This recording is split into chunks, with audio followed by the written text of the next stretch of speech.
नमस्कार दोस्तों, आपके अपने चैनल हिंदी ज्ञानवाला में आपका बहुत बहुत स्वागत है। दोस्तों, आज के इस वीडियो में हम खून का टीका से संबंधित प्रश्न संख्या 41 से लेकर 80 तक के प्रश्न देखेंगे। तो चलिए शुरू करते हैं आज का ये वीडियो।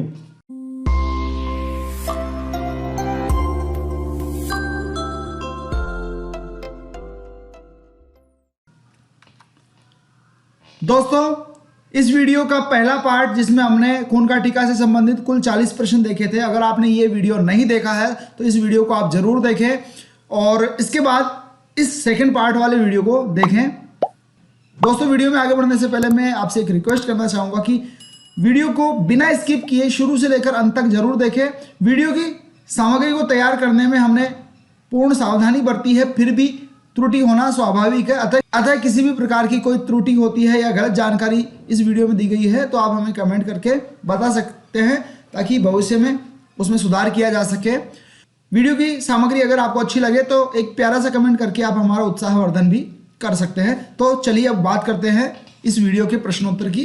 दोस्तों, 41वां प्रश्न है, कला की अधिष्ठात्री नारी, सौंदर्य की अजेय अभेद्य रूप, अतुल किन्नरी सौंदर्य। इस कथन में किसके सौंदर्य का वर्णन किया गया है? विकल्प देख लीजिए और जल्दी से कमेंट कर दीजिए। तो यहां सही जवाब हो जाएगा विकल्प ए, देवी। प्रश्न संख्या 42, कृषकों की आत्मा को कुचलने की चेष्टा न कीजिएगा, ये खेत हमारे जीवन है। यह कथन किसने किससे कहा था? विकल्प देखिए और विकल्प पढ़कर आप जल्दी से कमेंट कर दिया करें। और अगर उत्तर देने में आपको समय लग रहा है तो आप वीडियो को पॉज करके भी प्रश्न को पढ़ सकते हैं। तो यहाँ सही जवाब हो जाएगा विकल्प सी, ग्राम बाला ने हमीर से। हमीर जब शिकार पे जाता है और शिकार के दौरान वह खेतों में घुस जाता है तो एक ग्राम बाला ने हमीर से कहा था कि कृषकों की आत्मा को कुचलने की चेष्टा न कीजिए। प्रश्न संख्या 43, खून का टीका उपन्यास के संदर्भ में निम्न में से कौन सा कथन असंगत है? विकल्प पढ़िए। तो यहां सही जवाब होगा विकल्प डी, युवती ने घायल सुअर को अरसी को सौंप दिया था। यह वाला कथन असंगत है क्योंकि युवती उस घायल सुअर को बांधकर अपने साथ ले गई थी। तो यहां 3 जो कथन है ए बी सी वो सही है और चौथा जो कथन है वो वाला कथन यहां पर असंगत हो जाएगा। प्रश्न संख्या 44 देखिए, आज शिकार के हाथों तुम स्वयं शिकार हो गए, यह कथन अरसी सिंह को किसने कहा था? विकल्प देखिए और यहां सही जवाब हो जाएगा विकल्प बी, इंद्र सिंह ने। प्रश्न संख्या 45, आज शिकार के हाथों तुम स्वयं शिकार हो गए, इस कथन में शिकार शब्द के माध्यम से किसकी ओर संकेत किया गया है? विकल्प देखिए और यहां सही जवाब हो जाएगा विकल्प डी, ग्राम बाला की ओर। यहां इंद्र सिंह अरसी सिंह से कहता है कि आज तुम शिकार के हाथों स्वयं शिकार हो गए हो। यहां शिकार ग्राम बाला को बताया गया है और स्वयं शिकार होने की बात की गई है अरसी सिंह के लिए।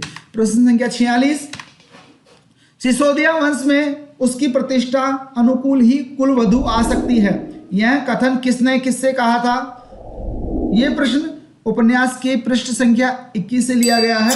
दोस्तों, आपकी सुविधा के लिए हमने प्रश्न के साथ साथ उपन्यास के पृष्ठ संख्या भी लिखी है ताकि अगर किसी भी प्रकार का कंफ्यूजन आपको इस वीडियो के माध्यम से होता है या किसी प्रश्न का उत्तर ढूंढने में आपको दिक्कत आ रही होती है तो आप इस पेज की मदद से आप अपने प्रश्न और उत्तर को आसानी से ढूंढ पाएंगे। अगर आपको हमारे ये प्रयास अच्छा लगा हो तो आप हमें कमेंट करके जरूर बताएं ताकि हम आगे आने वाली वीडियोज में भी इसी तरह के जानकारी उपलब्ध करवाते रहें। तो जल्दी से कमेंट कर दीजिए इस प्रश्न का उत्तर और यहां सही जवाब हो जाएगा विकल्प सी, इंद्र सिंह ने अरसी से ये कथन कहा था। प्रश्न संख्या 47, सिसोदिया वंश का अरसी सिंह शिकार के दौरान किस पर मोहित हो गया था? सिसोदिया वंश का जो अरसी सिंह था वो शिकार के दौरान किस पर मोहित हो गया था? इसका जवाब आपको बताना है और यहां सही जवाब हो जाएगा चंदानी राजपूत कन्या पर। जो अभी ग्राम बाला हमने कहा था जिसे, वो चंदानी राजपूत कन्या थी। प्रश्न संख्या 48, चंदानी राजपूत कन्या का क्या नाम था? विकल्प देखिए और यहां सही जवाब होगा विकल्प ए, देवी। चंदानी राजपूत कन्या का जो नाम इस उपन्यास में आता है वो आता है देवी। प्रश्न संख्या 49, हमीद किसका पुत्र था? ये पेज नंबर 22 पर है उपन्यास के। तो यहां सही जवाब हो जाएगा विकल्प सी, अरसी सिंह का। हमीद अरसी सिंह और चंदानी राजपूत कन्या देवी का पुत्र था। प्रश्न संख्या 50, अरसी सिंह की मृत्यु कैसे हुई थी? विकल्प देखिए, और यहां सही जवाब हो जाएगा विकल्प ए, खिलजी के साथ युद्ध में। अरसी सिंह यानी अरी सिंह युद्ध में घायल हो गया था और उसके बाद उसकी मृत्यु हो जाती है। प्रश्न संख्या 51, राणा लाखा अपने किस पुत्र से सर्वाधिक प्रेम करते थे? दो पुत्रों का उल्लेख यहां आया है उपन्यास में। पहले पुत्र का नाम था अरसी सिंह और दूसरे पुत्र का नाम था अजय सिंह। अरसी सिंह महाराणा बना दिया जाता है और अरी सिंह की उपाधि प्राप्त करता है, और द्वितीय पुत्र था अजय सिंह। तो यहाँ जो राणा लाखा थे वो अपने द्वितीय पुत्र अजय सिंह से अत्यधिक प्रेम करते थे। प्रश्न संख्या 52, तुम जीवित रहकर चित्तौड़ के पुनरुद्धार का पुनः प्रयास करना, गुहिलोत वंश को पुनः प्रतिष्ठा दिलाना, यह कथन राणा लाखा ने किससे कहा था? विकल्प देखिए, यहां सही जवाब हो जाएगा विकल्प सी, अजय सिंह से। राणा लाखा अपने द्वितीय पुत्र अजय सिंह से अत्यधिक प्रेम करते थे और वो नहीं चाहते थे कि अजय सिंह भी अरसी सिंह की तरह अलाउद्दीन खिलजी के साथ युद्ध करते हुए मारा जाए, इसलिए उन्होंने अजय सिंह से कहा कि तुम जीवित रहो और चित्तौड़ के पुनरुद्धार का प्रयास करना। प्रश्न संख्या 53, पिता से आदेश पाकर अजय सिंह कहाँ चला गया था? जैसे पिता ने कहा कि तुम जीवित रहकर चित्तौड़ के पुनरुद्धार के लिए प्रयास करना, तो इसके बाद पिता से आदेश पाकर अजय सिंह कहीं चला गया था। तो आपको विकल्प में से देखकर बताना है कि वो कहाँ चला गया था, और यहाँ सही जवाब हो जाएगा विकल्प डी, केलवाड़ा। पिता से आदेश पाकर अजय सिंह केलवाड़ा चला गया था, और अजय सिंह के साथ घायल पवन सिंह भी चला गया था। इस तरह से दो लोग वहां से चले गए थे, एक अजय सिंह चला गया था और एक घायल पवन सिंह भी चला गया था। प्रश्न संख्या 54 देखिए, केलवाड़ा मेवाड़ की किस दिशा में स्थित है? मेवाड़ से अगर हम देखें तो केलवाड़ा कौन सी दिशा में, ये आपको बताना है, और यहाँ सही जवाब हो जाएगा विकल्प बी, पश्चिम दिशा में। दोस्तों, केलवाड़ा मेवाड़ की पश्चिम दिशा में अरावली पर्वतमाला की तलहटी में शेरोमल नामक नगर की चोटी पर स्थित है। प्रश्न संख्या 55, मेरी पद्मिनी जल गई, उसका मासूम शरीर खाक हो गया, यह कथन किसने कहा था? विकल्प देखकर तुरंत जवाब दे दीजिए, ये बहुत ही आसान सा सवाल होने वाला है आपके लिए, और यहाँ सही जवाब हो जाएगा ए, अलाउद्दीन खिलजी ने। अलाउद्दीन खिलजी ने जब महल में प्रवेश किया तब पद्मिनी जल चुकी थी, और उसका जला हुआ शरीर देखकर या राख देखकर ये कथन कहता है अलाउद्दीन खिलजी। प्रश्न संख्या 56, पद्मिनी किसकी पत्नी थी? और इसका जवाब भी आपको पता होगा, यहाँ सही जवाब होगा विकल्प बी, रत्न सिंह की। प्रश्न संख्या 57, गुल के वास्ते आया था, खार भी नहीं मिला, दिल की हवीस धुआं बनकर घुमड़ रही है, यह किसका कथन है? विकल्प देख लीजिए, और यहाँ सही जवाब हो जाएगा विकल्प डी, खिलजी का। प्रश्न संख्या 58, युद्ध विजय के बाद खिलजी का कौन सा कथन था? जब रत्न सिंह के चित्तौड़ पर खिलजी ने अधिकार कर लिया था, यानी खिलजी युद्ध जीत गया था, उसके बाद में कुछ कथन कहे थे खिलजी ने, तो उन कथनों में से आपको यहाँ पर देखकर बताना कि कौन सा कथन खिलजी ने कहा था। तो पहला, मेरी पद्मिनी जल गई, गुल के वास्ते आया था, खार भी नहीं मिला, और तीसरा है राजनीति में दया और करुणा का स्थान नहीं है। यहाँ पर सही जवाब हो जाएगा विकल्प डी, उपयुक्त सभी, यानी खिलजी ने युद्ध के बाद ये तीनों कथन कहे थे। प्रश्न संख्या 59, संसार में यदि कोई वस्तु अमर है तो है मृत्यु, मृत्यु ही अमर है, यह कथन किसने कहा था? विकल्प देखिए, तो यहां सही जवाब होगा विकल्प सी, बुढ़िया ने।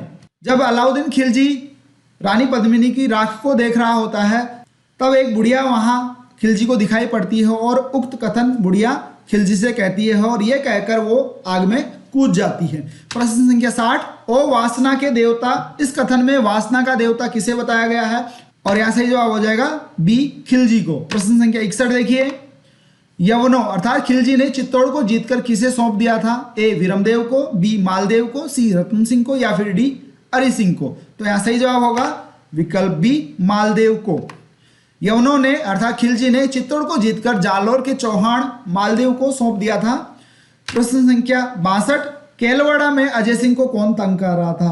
पिताजी से आदेश पाकर अजय सिंह चला गया था केलवाड़ा, और केलवाड़ा में भी अजय सिंह को कोई तंग कर रहा था। तो विकल्प में से देखकर आपको सही जवाब बताना है और यहाँ सही जवाब हो जाएगा सी, मुंजा बालेचा।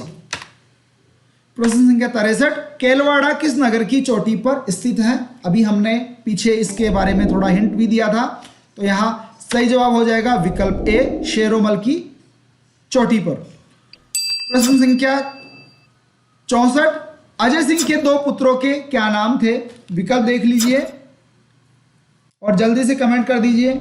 दोस्तों यहाँ सही जवाब हो जाएगा विकल्प बी, अजीत सिंह और सुजान सिंह। अजय सिंह के दो पुत्रों के नाम थे अजीत सिंह और सुजान सिंह। प्रश्न संख्या 65, हमीर का जन्म किस गांव में हुआ था? विकल्प देख लीजिए और यहाँ सही जवाब होगा बी, ऊनवा। प्रश्न संख्या 66, माँ तू रोती है, यह कथन देवी से किसने कहा था? विकल्प देखिए और यहाँ सही जवाब होगा विकल्प डी, हमीर। हमीर ने यह कथन अपनी माँ देवी से कहा था। प्रश्न संख्या 67, मैं चित्तौड़ का राणा अवश्य बनूंगा, मैं अपने देश को मुक्त कराऊंगा, यह कथन किसने किससे कहा था? तो यहाँ सही जवाब होगा विकल्प सी, हमीर ने अपनी माँ देवी से यह कथन कहा था। प्रश्न संख्या 68, मैं उसकी गर्दन धड़ से अलग कर दूंगा, यह कथन किसका है? विकल्प देखिए तो यहाँ सही जवाब होगा विकल्प ए, हमीर ने। प्रश्न संख्या 69, मैं उसकी गर्दन धड़ से अलग कर दूंगा, इस कथन में हमीर किसकी बात कर रहा है? किसकी गर्दन धड़ से अलग करने की बात कर रहा है हमीर इस कथन में? तो यहाँ सही जवाब हो जाएगा विकल्प सी, मुंजा बालेचा की। मुंजा बालेचा भील एवं धाड़ेती सरदार था और वो हमीर के चाचा अजय सिंह को परेशान कर रहा था, इसलिए हमीर के चाचा अजय सिंह उसको मारना चाहते थे मुंजा बालेचा को, इसलिए वो हमीर को बुलवाते हैं। तो हमीर ये कथन कहता है कि मैं उसकी गर्दन धड़ से अलग कर दूंगा। प्रश्न संख्या 70, आज गांव का रखवाला जा रहा है, इस कथन में किसका जिक्र किया गया है? यानी रखवाला कहकर किसकी बात की गई है? ये प्रश्न जो है आपको उपन्यास के पृष्ठ संख्या 30 पर मिलेगा और यहाँ सही जवाब हो जाएगा विकल्प डी, हमीर। प्रश्न संख्या 71, आज गांव का रखवाला जा रहा है, हमीर के बारे में यह कथन किसने कहा था? विकल्प देखिए, ए, हमीर की माँ देवी ने, बी, ऊनवा गांव की महिलाओं ने, सी, ऊनवा गांव के वृद्धों ने, या फिर डी, अजय सिंह ने। दोस्तों जल्दी से इस प्रश्न का जवाब दे दीजिए और इस प्रश्न का सही जवाब होगा विकल्प सी, गांव के वृद्धों ने। गांव के जितने भी वृद्ध थे उन्होंने ये कथन कहा था जब हमीर मुंजा बालेचा से लड़ने के लिए ऊनवा गांव से जा रहा था। दोस्तों वीडियो को तैयार करने में हमने बहुत मेहनत की है। अगर हमारी ये वीडियो आपको अच्छी लगती है और अगर कुछ हेल्प कर पाती है आपकी परीक्षा की तैयारी में, तो आप वीडियो को लाइक कर सकते हैं और एक प्यारा सा कमेंट कर सकते हैं ताकि हमें बहुत सारा मोटिवेशन मिले और हम ऐसे ही वीडियो आगे बनाते रहें। तो जल्दी से एक वीडियो को अभी से लाइक कर दीजिए और साथ में एक प्यारा सा कमेंट भी कर दीजिए, ये मेरी रिक्वेस्ट आपसे है। प्रश्न संख्या 72, मुंजा बालेचा किस प्रदेश का डाकू था? विकल्प देखिए और यहाँ सही जवाब हो जाएगा विकल्प ए, गोडवाड़ प्रदेश का। प्रश्न संख्या 73, गोडवाड़ के डाकू मुंजा बालेचा को मारने के लिए अजय सिंह ने किसे बुलवाया था? इस प्रश्न का जवाब हमने पहले वाले प्रश्नों में दे दिया है, तो यहाँ सही जवाब हो जाएगा विकल्प ए, हमीर को। प्रश्न संख्या 74, चित्तौड़ पर रतन सिंह के राज में अलाउद्दीन के आक्रमण के समय हमीर कहाँ था? जब चित्तौड़ पर रतन सिंह का शासन था और अलाउद्दीन खिलजी ने चित्तौड़ पर आक्रमण किया था, उस समय हमीर कहाँ था? तो यहाँ सही जवाब होगा विकल्प बी, ऊनवा। उस समय हमीर अपने ननिहाल में ऊनवा गांव में था। प्रश्न संख्या 75, असमय का प्रयास जीवन में असफलता देता है, यह कथन किसका है? विकल्प देखिए और जल्दी से कमेंट कर दीजिए। प्रश्न पढ़ने में अगर आपको समय लगता हो तो आप वीडियो को पॉज करके भी प्रश्न को पढ़ सकते हैं और फिर कमेंट कर सकते हैं। दोस्तों अगर आप कमेंट करते रहेंगे तो हमें मोटिवेशन मिलेगा इसका, और यहाँ सही जवाब हो जाएगा विकल्प ए, अजय सिंह। प्रश्न संख्या 76, सांप के बेटे का काम काटना होता है, यह कथन किसने किससे कहा था? तो यहाँ सही जवाब हो जाएगा विकल्प सी, हमीर ने अजय सिंह से। प्रश्न संख्या 77 देखिए, सांप के बेटे का काम काटना होता है, इस कथन के माध्यम से हमीर ने किसकी ओर संकेत किया है? तो यहाँ सही जवाब हो जाएगा विकल्प डी, मुंजा बालेचा की ओर। हमीर ने मुंजा बालेचा को कहा है सांप का बेटा। प्रश्न संख्या 78, जब हमीर मुंजा बालेचा के गांव पहुंचा तो वह कहाँ गया हुआ था? मुंजा बालेचा कहाँ गया हुआ था? तो यहाँ सही जवाब हो जाएगा विकल्प डी, सामेरी के जलसे में। सामेरी में एक जलसा हो रहा था तो वहां पर मुंजा वालेचा गया हुआ था, जब हमीर मुंजा वालेचा के गांव पहुंचता है। तो प्रश्न संख्या 79, सामेरी में मुंजा वालेचा के मित्र के यहाँ जलसे का आयोजन किस अवसर पर किया गया था? तो विकल्प देख लीजिए और यहाँ सही जवाब हो जाएगा विकल्प ए, जन्मदिन की वर्षगांठ। सामेरी में मुंजा वालेचा के मित्र के यहाँ जन्मदिन की वर्षगांठ के अवसर पर जलसे का आयोजन किया हुआ था और मुंजा वालेचा भी उस जलसे में गया हुआ था सामेरी गांव में। प्रश्न संख्या 80, नौ हत्ता जवान, काली दाढ़ी, बांकड़ली मूछे, सुगठित तन आदि शब्द किसके लिए प्रयुक्त हुए हैं? तो दोस्तों यहाँ सही जवाब हो जाएगा विकल्प बी, मुंजा वालेचा के लिए। तो दोस्तों आज के इस वीडियो में बस इतना ही। इस वीडियो में हम ये 40 प्रश्न ही देखेंगे। आगे वाले वीडियो में हम प्रश्न संख्या 81 से लेकर 120 तक के प्रश्न देखेंगे। उम्मीद है ये वीडियो आपको पसंद आया होगा। अगर ये वीडियो आपको पसंद आया हो तो वीडियो को लाइक करें, अपने साथियों के साथ शेयर करें। चैनल को अभी तक सब्सक्राइब नहीं किया है तो चैनल को भी सब्सक्राइब कर ले और बेल आइकन को दबाकर नोटिफिकेशन जरूर ऑन कर ले, ताकि हमारे आगे आने वाले वीडियोज की जानकारी आपको सबसे पहले मिल सके। धन्यवाद दोस्तों। जय हिंद, जय भारत।